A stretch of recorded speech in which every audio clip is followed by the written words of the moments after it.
또 이렇게 한번 인사하시겠습니다. 이 새벽 하나님께서 당신을 기뻐하십니다. 하나님께서 당신을 기뻐하십니다. 이 새벽을 깨우고 나온 우리 어린이부 친구들 그리고 우리 모든 성도님들 하나님께서 진심으로 기뻐하실 줄 믿습니다. 약 한 달 전에 1월 13일에서 14일 초등학교 6학년 그리고 예비 중1 친구들을 대상으로 소년부 어린이부 연합 비전 트립을 다녀왔습니다. 비전 트립을 안전하게 다녀올 수 있도록 기도해 주시고 동역해 주신 모든 분들께 감사의 말씀을 올려드립니다. 이 비전 트립이란 아이들이 교회 밖으로 나가서 기독교 역사지들을 탐방하며 이 신앙의 견문을 넓히고 이 하나님이 나에게 주시는 비전을 발견하는 값진 여행입니다. 이번에는 전라도 일대에 있는 기독교 순례지들을 돌아보고 왔는데요. 먼저 사전 답사를 다녀왔었습니다. 그곳의 순례지들을 쭉 돌아보니 모든 곳에는 한 가지 공통된 단어가 있었습니다. 어떤 단어냐면요, 바로 순교라는 단어였습니다. 어느 교회를 가든 어느 기념관을 가든 그곳에는 이 6.25 전쟁 때 공산당 군인들 앞에 믿음을 지키기 위해 목숨을 내놓고 순교한 선진들의 이야기가 가득하였습니다. 제가 그것을 보며 참 가슴이 아프고 은혜와 도전이 되었지만 동시에 돌아오는 길에 조금 걱정이 되었습니다. 어떤 걱정이 되었냐면 솔직히 우리 아이들이 이곳에 와서 큰 감동을 느낄 수 있을까? 아직 하나님이 어떤 분이신지 한창 알아가고 있는 우리 친구들에게 매주 교회만 나와도 참 감사하다고 말하는 이 시대에 우리 아이들이 이곳에 와서 어떤 감동을 느낄 수 있을까? 하나님을 위해 목숨을 내어놓는 이 순교라는 단어가 우리 아이들에게 너무 먼 단어는 아닐까? 이곳에 와서 우리 아이들에게 어떤 주제와 메시지를 심어줘야 될지 고민이 되는 겁니다. 제가 고민을 하며 하나님께 기도하다가 하나님께서 이런 마음을 주셨습니다. 순교, 그거 우리 아이들이랑 먼 단어 아니다. 이 성경에 우리 아이들과 똑같은 나이에 순교의 믿음을 보여준 인물이 있다. 그 인물이 가진 믿음을 우리 아이들에게 가르쳐 주는 게 어떻냐라는 마음을 주셨습니다. 그 인물이 누구일까요? 네, 맞습니다. 바로 다니엘입니다. 이 다니엘은 약 주전 600년경에 이 바벨론이 예루살렘을 침략하였을 때 약 12살에서 15살 사이 이 소년의 나이에 바벨론의 포로로 잡혀갔습니다. 그리고 바벨론의 인재가 되기 위한 교육을 받는데요. 그곳에서 하나님을 향한 믿음을 지키기에 몸부림을 쳤던 소년이었습니다. 이후에 어른이 되어서는 바벨론의 왕 이에 다른 신을 섬기면 죽음이라는 금령이 바벨론에 떨어지지만 그것을 알고서도 창문을 열고 하루에 3번 하나님을 섬기며 기도하다가 사자굴에 던져지기도 하였습니다. 그리고 다니엘과 마음을 함께한 세 친구는 왕이 만든 금신상에 끝까지 절하지 않고 믿음을 지키다가 뜨거운 풀무불에 던져집니다. 이렇게 다니엘은 성경에서 놀라운 순교의 믿음을 보여준 대표적인 인물입니다. 우리 아이들이 비전 트립에 가서 단순히 우리도 순교하자가 아니라 이 다니엘이 순교를 각오할 수 있었던 그 믿음의 씨앗을 심어주면 어떨까? 그것을 전해주면 어떨까? 이 다니엘의 믿음은 어디서부터 시작됐을까라는 궁금증을 가지고 다니엘서를 읽었습니다. 그리고 오늘 본문 다니엘서 1장 8절에 이 처음으로 다니엘에 관한 직접적인 첫 설명이 시작되는데요. 다니엘은 뜻을 정하여 왕의 음식과 그가 마시는 포도주로 자기를 더럽히지 아니하리라 하고, 이 다니엘은 뜻을 정하였다라는 말로 시작이 됩니다. 어떤 뜻을 정했냐면요, 내가 비록 바벨론의 포로로 잡혀갔지만 그곳에서 내가 바벨론의 학문을 배우게 되고 내 이름이 비록 바벨론 이름으로 개명이 되지만 특별히 내 몸속으로 들어가는 왕이 주는 화려하고 기름진 음식만큼은 먹지 않기로 뜻을 정합니다. 왜냐하면 그 음식은 바벨론의 신들에게 제사를 위해 드려졌던 음식이고 왕이 그 음식을 먹이는 이유는 그 신들의 길을 이어받아 바벨론의 인재로 잘 자라나라는 의도가 담겨져 있었기 때문입니다. 다른 소년들은 그 화려하고 맛있는 음식에 현혹이 되어 자신의 정욕을 따라갔지만 다니엘은 자신의 정욕이 아니라 하나님의 영광을 따라갔습니다. 이 바벨론의 화려한 문화와 음식의 유혹 속에서 하나님을 향한 마음을 잃지 않기로, 하나님께 마음을 두기로 하나님께 딱 뜻을 정한 겁니다. 그리고 바로 다음 구절에 하나님의 은혜와 긍휼이 다니엘의 삶에 임하기 시작합니다. 하나님께서 다니엘의 결단을 기뻐 받으신 겁니다. 저는 한 가지 깨달았습니다. 다니엘이 우리에게 보여준 놀라운 믿음의 이야기들은 이 유혹이 가득한 바벨론 제국 가운데 하나님만을 따르기로 뜻을 정한 그 믿음에서 시작이 된 것임을, 이 또한 비전트림의 모든 순교지에서 만난 믿음의 선진들도 다니엘과 같이 어떠한 상황 속에서도 하나님을 따르기로 뜻을 정한 믿음이 있었기 때문에 순교의 자리까지 나아갈 수 있었음을 깨달았습니다. 그래서 이번 비전 트립의 주제를 하나님께 뜻을 정하는 어린이라는 주제로 모든 순교지들을 돌고 왔습니다. 저는 이번 비전 트립 계기로 한 가지 소망하는 것은 우리 아이들이 이 바벨론과 같은 유혹이 즐비한 세상 속에서 내 육신의 만족을 따라가는 것이 아니라 하나님만을 따르기로 뜻을 정하는 귀한 사람이 되기를 간절히 소망합니다. 그리고 우리 아이들이 이 하나님과 함께 펼쳐갈 그 놀라운 믿음의 여정들이 다니엘처럼 오직 하나님께 뜻을 정하는 그 결단에서부터 시작이 될 줄 믿습니다. 그러면 이 하나님께 뜻을 정한다는 건 구체적으로 어떤 의미일까요? 이 성경이 이렇게 번역이 된 데에는 이유가 있겠지만, 오늘 다니엘이 뜻을 정하다의 이 뜻이라는 단어에는 히브리어 원어로 레브라는 단어가 쓰였습니다. 이 레브라는 단어는 사실 성경에 마음이라는 뜻으로 훨씬 더 많이 번역이 됩니다. 그리고 정하다라는 단어에 쓰인 히브리어 숨이라는 단어는 정하다보다 놓다 두다라는 뜻으로 훨씬 더 많이 번역이 됩니다. 오늘 1장 8절 말씀을 좀 더 의미가 드러나게 다시 번역을 해보면, 다니엘은 하나님께 마음을 두어 왕의 음식과 포도주로 자신을 더럽히지 아니하리라 라고 말할 수 있습니다. 바로 하나님께 뜻을 정한다는 건 하나님께 내 마음을 두는 것입니다. 내가 이 사람에게 마음을 두어 다른 사람에게 마음을 주지 않듯이 내 삶에 하나님이 첫 번째가 되도록 하나님께 딱 마음을 두는 것입니다. 그런데 사실 우리 아이들이 살아가는 이 세상은 하나님께 마음을 두기 참 어려운 세상입니다. 이 마치 바벨론 왕궁에서 주는 이 맛있는 산의 진미와 같은 그 화려한 음식처럼 보기에 참 좋아 보이고 화려한 문화와 놀이들이 우리 아이들을 유혹합니다. 하나님보다 더 좋아 보이고 교회보다 더 재밌어 보이는 것들이 주변에 너무나 많이 있습니다. 이 가운데 하나님만을 마음에 두고 살아가는 것이 참 힘듭니다. 그런데 제가 이 비전 트립의 순교지를 다녀오면서 한 가지 생각한 것이 있습니다. 꼭 하나님 앞에 나의 목숨이 죽어야만 그게 순교일까? 이 하나님 앞에 나의 마음이, 나의 의지가, 나의 생각이 죽으면 그것도 이 시대에 우리 아이들이 하나님 앞에 보여줄 수 있는 작은 순교가 아닐까라는 생각이 들었습니다.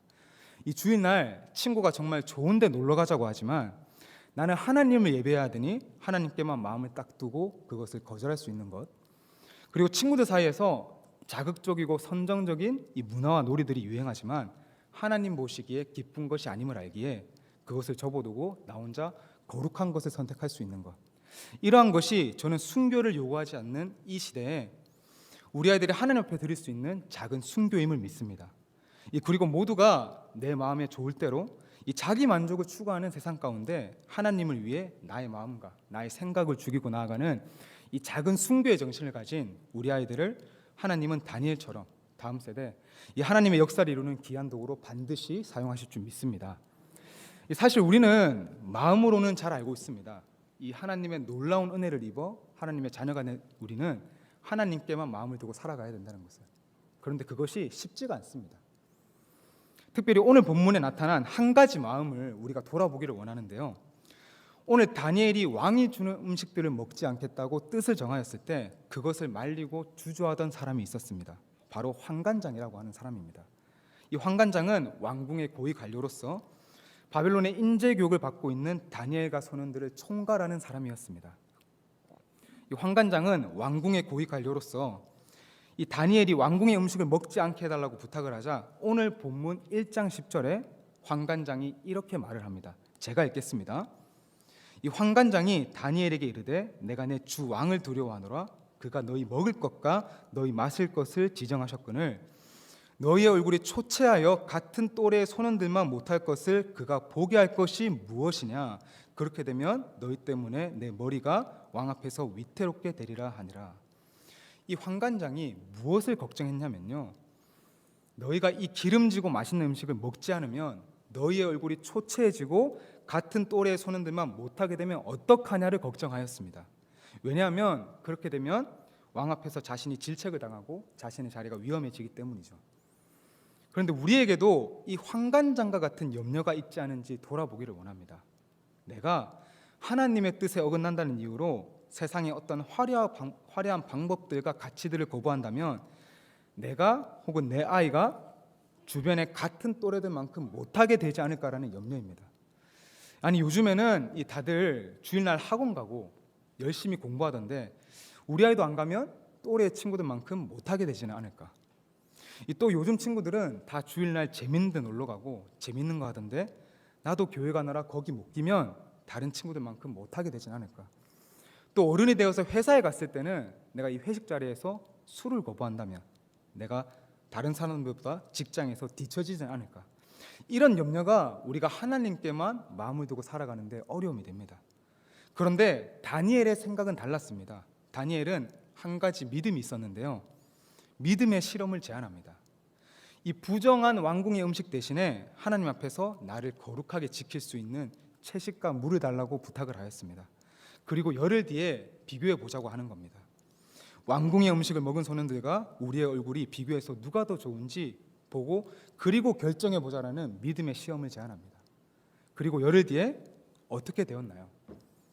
오늘 1장 15절 말씀에 오히려 다니엘과 세 친구의 얼굴이 왕의 그 좋은 음식을 먹은 소년들보다 더욱 얼굴이 아름답고 살이 더 윤택해졌다라고 말씀하고 있습니다. 이 다니엘은 비록 어린 나이지만 한 가지 중요한 진리를 알고 있었습니다. 이 어떤 진리냐면요, 진짜로 나의 삶을 건강하고 윤택하게 만드는 것은 이 바벨론 왕궁에서 주는 기름지고 맛있는 음식이 아니라 하나님의 은혜임을, 이 하나님의 자녀의 삶은 바벨론의 화려하고 맛있는 음식으로 지탱되는 것이 아니라 내가 하나님의 기쁨을 택하였을 때 나에게 오는 그 하나님의 은혜가 진짜 내 삶을 윤택하고 멋지게 만드는 것임을 다니엘은 믿고 있었습니다.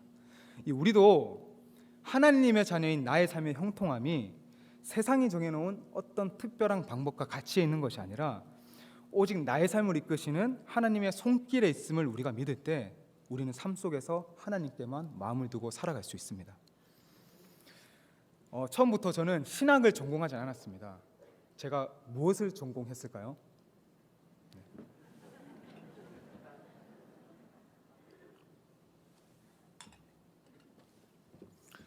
저는 영어 영문학과를 전공했습니다. 그런데 이 영어 영문학과의 특징인 것 같아요. 영어를 전공했지만 영어를 잘 못해서 늘 걱정이고 스트레스였습니다. 특별히 제가 대학교 4학년이 되기 전에 졸업시험으로 토익 시험을 봐야 했는데요. 아무래도 영어과이다 보니 이 졸업에 요구되는 토익 점수가 좀 높았습니다. 제가 그것 때문에 정말 스트레스를 많이 받았었는데요. 이 토익 시험에 통과하려면 저는 남들보다 배 이상으로 열심히 공부를 해야만 했습니다. 마침 그 해의 여름방학이 이 토익을 공부할 수 있는 마지막 최고의 골든타임이었는데요. 그때 제가 교회 청년부 리더로 섬기고 있었습니다. 그때 청년부 리더가 맡은 정말 중요한 사역 중 하나가 여름성리학교 각 부서에 청년 교사를 지원해 주는 일이었습니다. 그래서 제가 책임지고 청년 교사들을 구하는데 아무도 청년 교사로 섬기려고 하지 않는 것입니다. 그래서 제가 이유를 들어보니 자기 혼자서 섬기기는 싫다는 겁니다. 그래서 제가 그럼 나도 섬길 테니 너도 같이 섬기지 않을래? 이런 식으로 청년들을 한 명 한 명씩 설득하다 보니 그 방학에 토익 공부에 올인해야 되는데 유치부부터 청년부까지 싹 다 제가 여름 수련회 청년 교사로 참석을 하게 돼 버린 겁니다. 이 방학 두 달의 모든 일정이 여름 수련회로 가득 찼었습니다. 제가 정신을 차리고 보니 이거는 큰일 났다. 그때 저랑 같이 토익 공부를 하기로 했던 친구들도 다 저를 걱정하고 말렸습니다. 그래서 저는 빠지기로 결정을 하고 그렇게 선택을 하려는데 하나님께서 계속해서 이 여름에 나를 좀 도와달라는 사인을 주시는 것 같았습니다. 그래서 제가 고민하다가 결단을 했습니다. 하나님, 제가 이 여름방학 하나님께 씁니다. 졸업만 시켜주십시오 라고 말하고 제가 그 방학을 여름성리학교 전 부서를 준비하고 섬기는데 방학을 다 사용했습니다. 그리고 결과가 어떻게 됐을까요? 결론만 말씀드리면 저를 걱정하고 말렸던 그 또래 친구들 사이에서 가장 좋은 점수로 토익 시험을 통과하게 해주셨습니다.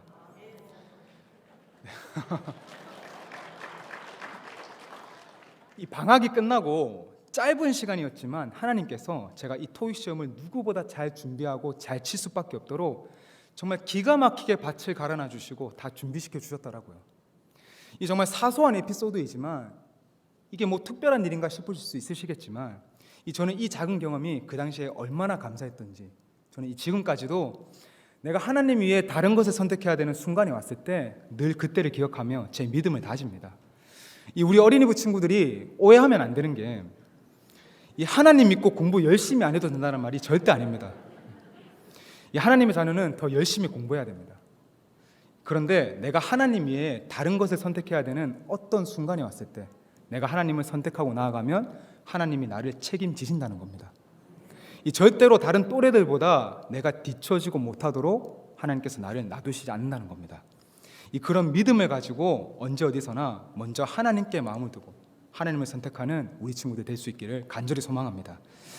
저는 조금 부끄럽지만 이 다니엘서를 읽기 전에 한 가지 오해를 하고 있는 사실이 있었습니다. 어떤 오해냐면요, 이 다니엘은 원래부터 아주 뛰어나고 타고난 지혜를 가지고 있는 소년인 줄 알았습니다. 그러나 다니엘은 이스라엘의 왕족 출신으로서 어렸을 적부터 교육을 잘 받아와서 학문과 지식에 똑똑했던 소년은 맞지만 이 세계 최강대국 바벨론에서 으뜸이 될 만큼 탁월한 지혜는 원래 다니엘이 가지고 있었던 것이 아닙니다. 그 다니엘의 지혜는 어디서 왔을까요? 우리 함께 말씀을 읽어보도록 하겠습니다. 오늘 본문 마지막 1장 17절 말씀입니다. 우리 한번 함께 읽어보도록 하겠습니다. 오늘 본문 1장 17절 말씀입니다. 하나, 둘, 셋. 하나님이 이 내 소년에게 학문을 주시고 모든 서적을 깨닫게 하시고 지혜를 주셨으니 다니엘은 또 모든 환상과 꿈을 깨달아 알더라. 아멘. 이 다니엘이 가진 지혜는 누가 주신 건가요? 하나님이 주신 겁니다. 우리가 알고 있는 다니엘의 그 지혜는 철저히 하나님으로부터 온 것입니다. 우리는 이 사실을 반드시 기억해야 됩니다. 그러면 하나님은 왜 다니엘에게 지혜를 주셨을까요? 역대하 16장 9절에 이런 말씀이 있습니다. 하나님의 눈은 온 땅을 두루 감찰하사 전심으로 자기에게 향하는 자들에게 능력을 베푸시나니. 이 죄악과 유혹이 가득한 나라 바벨론 속에 내가 비록 포로로 잡혀왔지만 그곳에서 나의 마음이 하나님께만 향하도록 하나님께 뜻을 정하였기 때문에 하나님은 다니엘에게 능력을 베푸셨습니다. 그리고 하나님의 역사를 이루는 귀한 도구로 택하셨습니다. 저는 우리 친구들의 삶에도 이와 같은 은혜가 있기를 간절히 원합니다. 하나님이 주신 지혜와 능력을 가지고 세계 최강대국 바벨론 제국 가운데 나아간 다니엘에게 놀라운 일이 한 가지 펼쳐집니다. 오늘 다니엘에게 왕궁의 음식을 먹으라고 지시했던 이 바벨론의 느부갓네살 왕은 성경 역사상 그리고 바벨론 역사상 가장 위대한 왕 중 한 명입니다. 주변의 모든 제국을 점령하고 느부갓네살의 말 한마디면 바벨론의 모든 것이 움직였습니다. 아무도 대항할 자가 없었던 이 세계 최강대국 느부갓네살 왕이 다음 장 2장 46절에 보면 다니엘에게 엎드려 절을 합니다. 다니엘을 칭송합니다. 놀라운 일이 일어납니다. 느부갓네살 왕이 한 가지 깨달았습니다. 나는 나 자신이 세상에서 제일 잘났다고 생각했지만 하나님의 지혜와 능력이 함께하는 사람은 다르다는 것을, 내가 따라갈 수가 없다는 것을 깨닫고 그 자리에서 하나님을 찬양하고 다니엘을 칭송합니다. 그리고 다니엘에게 바벨론의 모든 일을 다 다니엘에게 맡깁니다. 저는 우리 친구들이 이 다니엘처럼 하나님께 뜻을 정하는 자가 되어 모두가 내 힘과 능력으로 잘났다고 말하는 이 삶의 현장 가운데 하나님이 어떤 분이신지 높여드리고 알려드리고 이 하나님의 사람으로 인정받고 칭송받는 존귀한 그런 귀한 사람으로 자라나기를 간절히 소망합니다. 지금 우리 아이들이 살고 있는 다음 세대 이 세상은 이 다니엘이 살던 바벨론과 너무나 비슷한 세상입니다. 이 바벨론은 성경에서 영적 의미로 쓰였을 때 하나님의 주권에 반역한다라는 의미를 가지고 있습니다. 지금 이 세상은 모두가 하나님의 주권에 반역하려고 합니다. 모두가 자기 소견에 오른 대로, 내 마음에 오른 대로 살아가려고 하고 내 육신의 만족을 따라 살아가는 것이 가장 좋은 삶이라고 말합니다. 또한 바벨론처럼 너무나도 화려하고 재밌고 음란한 가치들이 우리 아이들을 하나님 앞에 거룩하게 서지 못하도록 방해하고 있습니다. 하나님께 마음 두기 참 어려운 이 세상 속에서 하나님은 다니엘처럼 오직 하나님만을 따르기로 뜻을 정한 그 사람을 반드시 찾고 계십니다. 그리고 그 사람에게 능력 베푸십니다. 그리고 이 다음 세대에 하나님의 역사를 이루시는 귀한 도구로 반드시 사용하실 겁니다. 저는 그 놀라운 주인공이 반드시 우리 친구들이 되었으면 좋겠습니다. 이 성경에 나오는 위대한 지도자 중 한 명인 여호수아가 죽기 전에 이스라엘의 모든 사람들을 모아놓고 마지막으로 고별 설교를 합니다. 그 고별 설교의 이유와 목적은 딱 하나입니다. 지금 이 자리에서 모두가 하나님만을 섬기고 따르기로 결단하자는 겁니다. 이 여호수아는 내가 하나님과 함께 펼쳐간 그 믿음의 여정들이 하나님께 뜻을 정하는 그 결단에서부터 시작된 것임을 경험하고 믿었기 때문입니다. 이 우리 친구들도 앞으로 하나님과 함께 펼칠 그 놀라운 믿음의 여정들이 다니엘처럼 하나님께 뜻을 정하는 믿음에서부터 시작될 줄 믿습니다. 오늘 다니엘이 하나님께 뜻을 정하였을 때 하나님의 은혜와 긍휼이 다니엘의 삶에 임하기 시작하였습니다. 우리 친구들이 지금까지 어떤 삶을 살아왔든 괜찮습니다. 먼저 하나님께 나의 의지와 결단을 올려드리면 하나님의 은혜와 긍휼이 우리 친구들의 삶을 사로잡아 주시리라 믿습니다. 이 모두가 자기 만족과 육신의 종욕만을 따라가려는 이 다음 세대 가운데 저는 늘 하나님의 영광만을 따라가겠습니다 라고 매 순간 하나님께 뜻을 정하는 우리 친구들이 될 수 있기를 간절히 바랍니다. 이 그리하여 하나님의 은혜와 능력이 나의 삶을 사로잡고 우리 친구들이 가는 모든 곳마다 다니엘처럼 하나님을 높이고 이 하나님의 빛을 밝히는 다음 세대 정말 존귀한 사람으로서 꼭 자라날 수 있기를 간절히 소망합니다.